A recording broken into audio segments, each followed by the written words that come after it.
Bayar pakai QRIS itu emang cepat, gampang, dan sekarang ada di mana-mana kan? Tapi di balik semua kemudahan itu, ada bahaya yang ngumpet loh. Bahaya yang bisa nguras rekening kita dalam sekejap mata.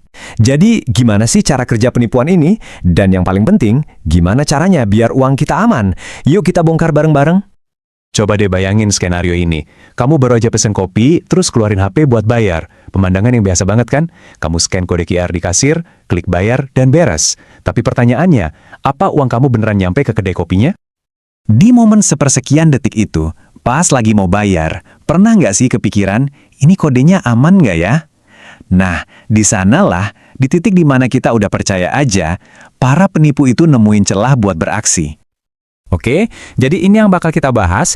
Kita akan bedah anatomi penipuannya, kenalan sama modus-modus pelaku, cari tahu kenapa kita gampang banget ketipu, dan tentunya, yang paling penting, gimana cara transaksi yang aman. Oke, kita masuk ke bagian pertama. Kita bakal intip dapur dari kejahatan ini. Sebenarnya, gimana sih cara kerja penipuan QRS itu? Jadi, intinya tuh gini, penipu itu pada dasarnya ngebajak jalur pembayaran kita. Mereka ganti kode QR yang beneran dengan kode QR palsu buatan mereka. Hasilnya, uang yang kita kira buat bayar kopi, malah masuk ke kantong penipu. Prosesnya tuh licik, tapi simple banget. Langkah pertama, pelaku nuker kode QR yang asli. Seringnya mereka cuma nempelin stiker doang. Tindakan yang mungkin nggak nyampe 5 detik pas kasirnya lagi sibuk.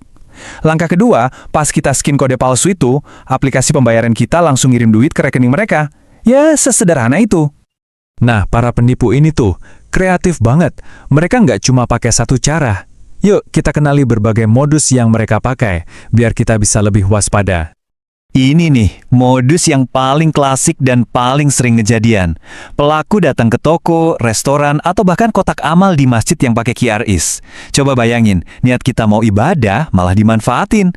Mereka diam-diam nempelin stiker QR palsu mereka di atas QR yang asli. Kalau di dunia maya, modusnya beda lagi.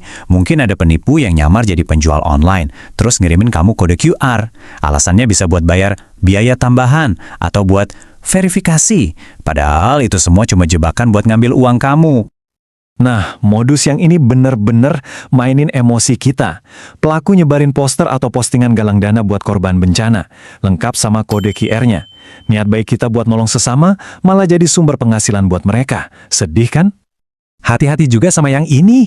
Penipu nelpon, ngaku dari bank atau e-commerce, terus bilang kita dapat refund atau cashback. Mereka lalu kirim QR buat kita scan. Coba pikir deh, kalau kita mau nerima uang, masa kita disuruh scan buat membayar? Aneh kan? Disinilah banyak yang kejebak. Dan ini dia yang paling bahaya. Namanya quishing atau QR phishing. Jadi kode QR itu nggak selamanya buat bayar loh. Kadang kode itu ngarahin kita ke situs web palsu. Tujuannya bukan cuma ngambil uang di dompet digital, tapi buat nyuri semua kunci rumah digital kita. Username, password, sampai kode OTP. Semuanya. Pertanyaannya, dengan begitu banyak modus, kok kita masih gampang banget ya ketipu? Nah, jawabannya ada di beberapa faktor psikologis dan juga teknis. Coba dilihat dua kode QR ini. Bisa bedain nggak mana yang asli dan mana yang jebakan? Jawabannya, nggak bisa. Kelihatannya sama persis. Nggak ada bedanya sama sekali. Inilah kelemahan utama kita sebagai pengguna. Jadi, kenapa ini bisa efektif banget? Ini tuh kayak kombinasi maut. Di satu sisi, penipu bisa bikin kode QR palsu dalam hitungan detik. Di sisi lain, kita sebagai pengguna seringkali kayak pakai mode autopilot. Buru-buru, pengen cepet, nggak mikir dua kali. Nah, kombinasi inilah yang jadi ladang subur buat penipuan. Oke, kita udah tahu bahayanya. Sekarang, bagian yang paling penting. Gimana cara kita bangun benteng pertahanan? Tenang, kabar baiknya, langkah-langkahnya itu praktis dan gampang banget buat diikuti. Anggap aja ini 4 jurus jitu buat kamu. Pertama, dan ini paling penting, selalu cek nama merchant di layar konfirmasi. Kedua, pakai mata kamu. Lihat kondisi fisik QR-nya. Ada yang aneh nggak? Kayak stiker yang ditumpuk gitu? Ketiga, waspada sama sumbernya. Jangan asal scan QR dari chat orang nggak dikenal. Dan terakhir, jaga data pribadimu. Kalau ada QR yang bawa kamu ke situs aneh dan minta password, langsung tutup. Kalau ada satu hal yang wajib banget kamu ingat dari obrolan kita hari ini, ya ini dia. Sebelum masukin PIN atau pakai sidik jari buat bayar, luangkan 2 detik aja buat baca nama merchant di layar HP kamu. Pastikan namanya itu nama tokonya, bukan nama orang yang nggak kamu kenal. Ini adalah benteng pertahanan terakhir dan terkuat kamu.